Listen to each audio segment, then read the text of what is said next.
इस मूवी के स्टार्ट में हम एक बैरन लैंड को देखते हैं जो कुछ अर्सा पहले बहुत से लोगों का सोर्स ऑफ इनकम थी। लेकिन इधर ही हम एक लड़के से सुनते हैं कि उसने इस लैंड को कभी ग्रीन नहीं देखा, लेकिन उसके फादर ने इस लैंड को ग्रीन देखा था और बहुत सालों पहले इस लैंड को फार्मर्स फार्मिंग के लिए यूज किया करते थे और वो लोग यहाँ पर ग्रेन्स और वीड्स उगाते थे। लेकिन फेमिन और वाटर शॉर्टेज की वजह से अब यहाँ पर एक प्लांट भी नहीं था। बहुत से फार्मर्स इस लैंड को छोड़कर यहाँ से चले गए थे, लेकिन जर्मन के फादर अर्नेस्ट अभी भी इस होप में थे कि ये लैंड एक न एक दिन जरूर ग्रीन हो जाएगी और अर्नेस्ट को अपने ऊपर पूरा बिलीव था। लेकिन इस काम के लिए उसे पानी की जरूरत थी जो इस एरिया में बिल्कुल भी नहीं था। इस एरिया में इस वक्त लोग पानी के लिए एक दूसरे को मार भी सकते थे। और इसी के साथ हम मूवी के सीन में देखते हैं कि दो थीव्स एक छोटे से रूम का लॉक तोड़ने की कोशिश कर रहे हैं और यहाँ अर्नेस्ट उन्हें देख लेता है और दोनों को ही शूट कर देता है। और अब जब वो रूम अर्नेस्ट खोलता है तो वहाँ पर एक पुराना वाटर पंप दिखता है और जैसे ही अर्नेस्ट उसे चलाने की कोशिश करता है तो वो काम करना छोड़ देता है क्योंकि उस जमीन के नीचे अब बिल्कुल भी पानी नहीं था जिसे वो मोटर पंप करती। और अब इसके बाद वो दोनों यानी जर्मन और अर्नेस्ट वाटर डीलर्स के पास जाते हैं क्योंकि इस डेजर्ट में सिर्फ एक ही वेल था जिसमें से पानी आता था और जो लोग इस वेल में से पानी निकालते थे यानी जिन लोगों का ये वेल था वो यहाँ की गवर्नमेंट समझी जाती थी और इन लोगों को वाटर डीलर्स कहते थे। अब अर्नेस्ट उस वाटरमैन से रिक्वेस्ट करता है कि वो थोड़ा सा पानी उसके लैंड के एक छोटे से पार्ट को कल्टीवेट करने के लिए दे दे, लेकिन वाटरमैन अर्नेस्ट से कहता है कि वो उसे पानी तो दे देगा लेकिन उसके लिए उसे बहुत सारे पैसे देने पड़ेंगे। लेकिन इतने पैसे अर्नेस्ट के पास नहीं थे। इसके बाद अर्नेस्ट और जर्मन घर के लिए निकलते हैं जहाँ रास्ते में उनकी एनिमल की टांग टूट जाती है और अर्नेस्ट अपने एनिमल को रास्ते में ही मार देता है। और घर आने पर अब हम जर्मन की सिस्टर को भी देखते हैं जो उन्हें फूड सर्व करती है और इसके बाद हम देखते हैं कि वो मर्द से डिशेस वॉश कर रही थी क्योंकि उनके पास पीने तक के लिए वाटर नहीं था। नेक्स्ट डे हम देखते हैं कि अर्नेस्ट और जर्मन दोनों एक रोबोट शॉप पर जाते हैं कुछ ऐसा लेने के लिए जो उनके एनिमल की रिप्लेसमेंट हो यानी जो वेट कैरी करने में उनके काम आ सके। और यहाँ पर उन्हें एक सिम नाम का रोबोट नजर आता है, लेकिन यहाँ उस रोबोट को लेने के लिए काफी सारे लोग थे पर अर्नेस्ट ये ऑक्शन जीत जाता है और अब वो रोबोट खरीद लेता है। लेकिन यहाँ पर फ्लैम नाम का एक आदमी भी वो रोबोट खरीदना चाहता था। के बाद हम देखते हैं कि वो दोनों बाप बेटा यानी जर्मन और अर्नेस्ट एक हॉस्पिटल में जाते हैं जहाँ जर्मन की मॉम एडमिट थी। जर्मन की मॉम को चलने के लिए एक खास फ्रेम की जरूरत थी जो कि बहुत महंगा था और वो लोग उसे अफोर्ड नहीं कर सकते थे, इसीलिए वो हॉस्पिटल में एडमिट थी। जर्मन अपनी मॉम के साथ कुछ टाइम स्पेंड करता है और अब इसके बाद वो दोनों घर चले जाते हैं। अर्नेस्ट और जर्मन घर जाते हुए एक गैस स्टेशन पर रुकते हैं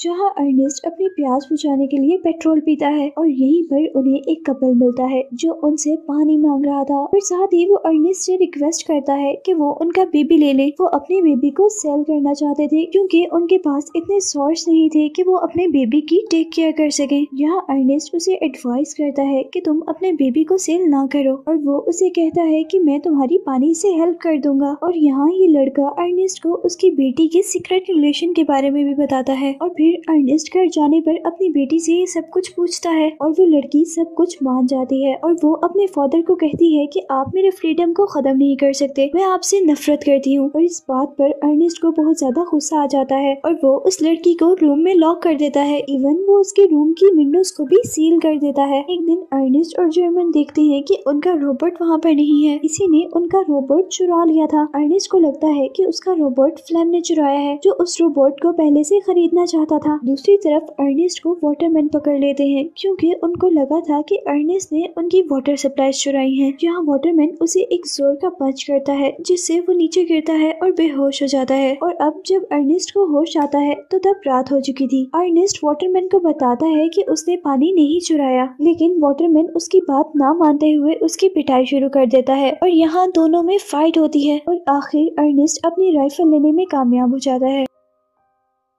अर्नेस्ट वाटरमैन पर राइफल पॉइंट करता है और वहाँ से भागने में कामयाब हो जाता है। और अब घर जाते हुए अर्नेस्ट को फ्लेम नजर आता है जो रोड पर सो रहा था और उसके पास अर्नेस्ट का रोबोट भी था और इससे अर्नेस्ट को यकीन हो गया था कि उसी ने इस रोबोट को चुराया है और वाटरमैन की सप्लाईज को भी। अब अर्नेस्ट फ्लेम को होस्टेज बनाकर वाटरमैन के पास लेके जाता है ताकि वो अपनी इनोसेंस प्रूव कर सके। अब रास्ते में अर्नेस्ट और फ्लेम को प्यास लग जाती है। फ्लेम उसे आइडिया देता है कि हम इस सप्लाई से वाटर यूज कर सकते हैं हैं। वो दोनों बैठकर पानी पीते हैं और यहाँ फ्लेम उसे कहता है कि तुम मुझे छोड़ दो और जितने हमें पैसे मिलेंगे हम दोनों आपस में आधे आधे बांट लेंगे। लेकिन अर्नेस्ट उसकी बात नहीं मानता और वो आगे बढ़ता रहता है। लेकिन थोड़ी ही दूर जाने पर अब अर्नेस्ट की एनर्जी बहुत ज्यादा डाउन हो गई थी। इवन वो चल भी नहीं पा रहा था और ये सब नोटिस करते हुए फ्लेम अर्नेस्ट को एक स्टोन से मारता है और अर्नेस्ट के हेड से ब्लीडिंग स्टार्ट हो जाती है और वो मर जाता है। यहाँ फ्लेम अब अर्नेस्ट की डॉटर के पास उसे मिलने के लिए आता है। वो लोग एक दूसरे से मिलते हैं और वहाँ से चले जाते हैं। इधर जर्मन अब अपने डैड के पूरा दिन घर न आने पर बहुत ज्यादा परेशान था और वो उन्हें ढूंढने के लिए जाता है। जहाँ रास्ते में उसे वो रोबोट मिलता है और थोड़ा आगे जाने पर उसे पता चलता है कि उसके डैड की डेथ हो गई है। वो अपने डैड की डेथ के बारे में वाटरमैन को बताता है और सारे लोग ये समझते हैं कि उसके डैड की डेथ की वजह वो मशीन है, यानी वो रोबोट है। और इसके बाद हम देखते हैं कि फ्लेम उनकी लाइफ में आ जाता है और वो अब उनकी फैमिली का हेड था। और अब जब जर्मन अपने फादर के डेथ पर बहुत ज्यादा गुस्से में उस रोबोट को मार रहा होता है तो तब उसे काम डाउन करने के लिए फ्लेम वहाँ पर आता है। वो लोग बातें करते हैं और यहाँ फ्लेम जर्मन को बताता है कि वो उसकी सिस्टर को पसंद कर और वो उससे शादी भी करेगा। और यहाँ अब जर्मन भी उनके रिलेशन को एक्सेप्ट कर लेता है। नेक्स्ट सीन में अब हम देखते हैं कि फ्लेम अब वाटरमैन से मिलता है और फ्लेम वाटरमैन से कहता है कि वो अर्नेस्ट के लैंड पर वाटर सप्लाई करे और वाटरमैन अब उसके इस आइडिया पर हंसने लग जाता है। लेकिन जैसे ही फ्लेम उसे बताता है कि अर्नेस्ट को भी उसी ने मारा है और अब वो वाटरमैन को थ्रेट करने के लिए यानी डराने के लिए एक नाइफ निकालता है और अब वाटरमैन डर कर उसकी बात मान लेता है। और अब उस लैंड में जैसे ही पानी आता है तो सारे लोग बहुत ज्यादा खुश हो जाते हैं। फ्लेम उस लैंड को कल्टीवेट करने के लिए दिन रात मेहनत करता है और कुछ महीनों बाद वहाँ पर चीजें उगना शुरू हो जाती हैं। इसके बाद वो लोग काफी खुश थे। फ्लेम जर्मन की सिस्टर से शादी कर लेता है और वो भी अब जर्मन और उसकी सिस्टर के साथ उन्हीं के घर पर रहता है। नेक्स्ट सीन में हम देखते हैं कि फ्लेम के पास बैंक से कुछ लोग आते हैं और वो उससे कहते हैं कि अर्नेस्ट ने हमसे एक बहुत बड़ा कर्जा लिया था और क्योंकि अब उसने वापस नहीं किया इसलिए ये लैंड अब उनकी हो सकती है। लेकिन इस लैंड को कल्टीवेट करने के लिए फ्लेम ने बहुत मेहनत की थी और वो इतनी आसानी से ये लैंड किसी को नहीं दे सकता था। लेकिन वो पैसे भी फ्लेम के लिए बहुत ज्यादा थे जो अर्नेस्ट ने बैंक को देने थे और अब उसे उन पैसों का इंतजाम करना था। फ्लेम अब अपने फ्रेंड के पास जाता है जो कि वही लड़का है जो हमें मूवी के स्टार्ट में मिला था, जो पहले अपने बेबी को सेल करना चाहता था। क्योंकि फ्लेम जानता था कि वो अपने बेबी को सेल करने वाला है इसलिए फ्लेम उसे अपने साथ अपने घर लेकर आता है ये देखने के लिए कि उसके बेबी की कितनी कीमत हो सकती है।